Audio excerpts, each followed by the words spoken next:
Hi, everybody. I'm Bill Sanders, and this is Watch Outside, the art and science of watch collection. Today, we're going to take a look at Fernando's updated collection, and this is from about a year and a half ago when we first reviewed Fernando's collection. He went out and got some more watches. So, anyhow, so let's get started. The first one that was added since we last reviewed the collection is a Jaja Lecoultre Amvox 2. This was a watch. I love the looks of this watch. This is just got something about it. I mean, it's like it's right there. It's sort of there, but not in your face there. And anyway, it's this watch. Fernando had seen this watch when he was a teenager in Paris, and there wasn't any way he could afford it, but eventually he was able to, and he got this one. I think it's a very cool watch. The next one is one that I recommended, and in retrospect, I wish I had got it. Some years ago, I saw this watch on Chrono 24 someplace, and they were having a hard time selling it because it had a soccer ball on it and it was different. It's a Parmesan Fluier Colpa Grande. Now, I have one of these also with a little blue dial on it.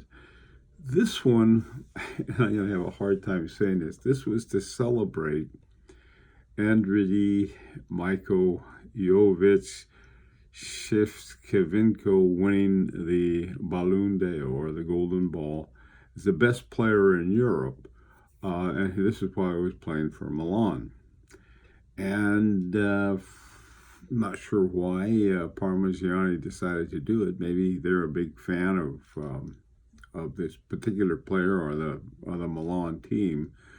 But what happened is that they decided, well, we're going to make 10 of these, and there was some kind of connection between Parmesan and they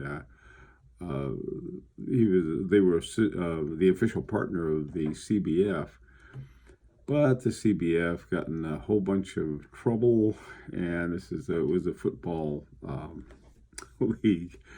And so the whole thing fell apart. So there are 10 of these things running around. I absolutely love it. I love to have something like this. Notice the golden 7 on it, and that's unusual because on the other ones, there's nothing down there. You have 9, 12, and 3. And so this is a truly unique watch. If I owned it, I wouldn't sell it for anything. It's just fun to have. It's involved in bribery and scandal.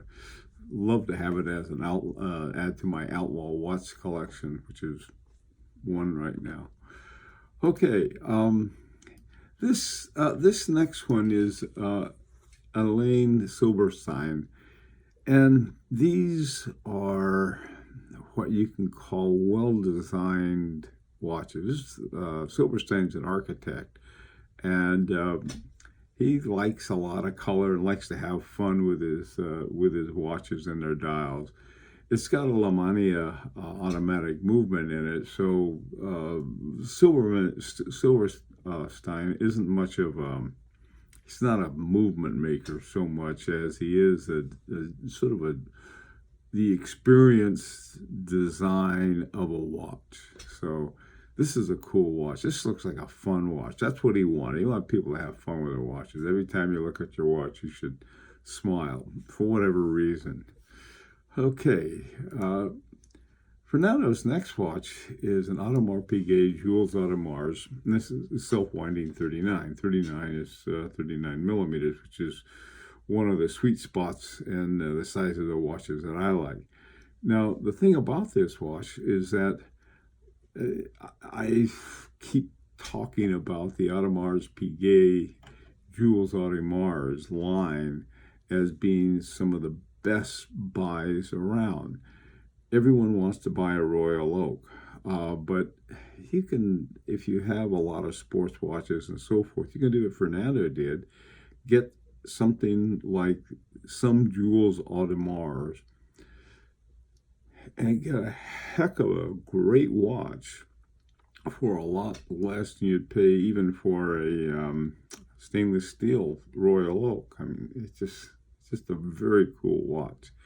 I had one. I had a much smaller one, and it was a great watch. It kept perfect time, but it just was too small for me.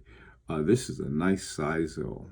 This is a real honey of a watch, and way to go, Fernando. Here's a watch, Peter Speak Marin.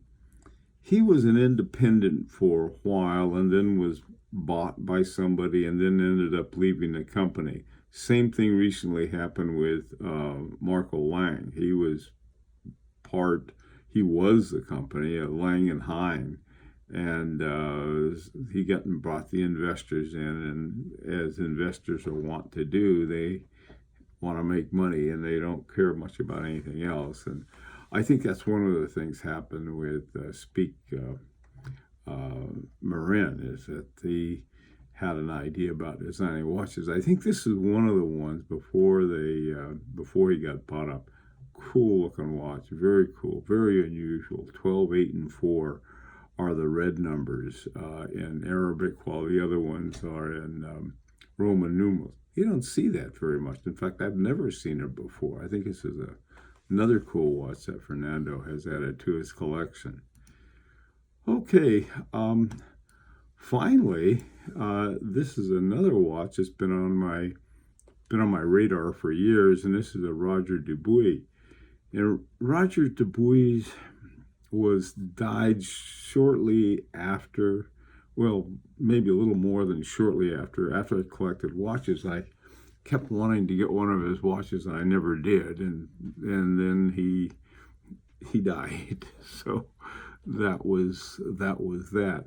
But the thing that's cool about this, and Fernando sent me the paperwork on it, there's, instead of having the certification from COSC, it comes from Besançon, which is a French observatory. It's about 100 miles north of Geneva, and it's a famous French, the French certification is done there. So anyway, this is a cool watch in 50 ways from Sunday. I love it. I like the movement. It's got a very clean automatic movement. Not a big fan of automatics, but I can live with it. And it's got a solid back, as you can see. Another thing I'm not nuts about, but this is a nice clean watch. It's got brigade hands and just super nice watch. And again, I'm not a big fan of Roman numerals either. It works with this watch, and I think it's a great addition to the collection. There's some other collectors who I've reviewed, and they've added significantly to their collection. And if you're one of them and like to get sort of an update review, I'd be glad to do it for you. So anyway, I'd be very interested to get your feedback on this collection, or this addition to the collection. Any other ideas that you might have?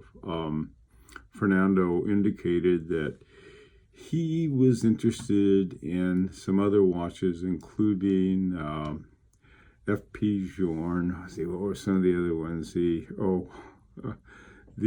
Auric Viva Chronomet Comterrain by Rex Heppy. All of the watches he wants is a Gronfield Remontois, a Uric 103, and I'm not sure what that is. But anyway, he does have a list of some watches that are pretty pricey. And so if you have any selection, my suggestion is that at the recent visit to Rolf Lang Dresden, I would definitely suggest to take a look at those. Those are some very, very special watches. And I think they fit in with the kind of context that Fernando has. Okay, well, this is always an invitation to subscribe if you'd like. Love to hear your comments. And until next Friday, this is Bill Sanders for Watch Art Side, the art and science of watch collection.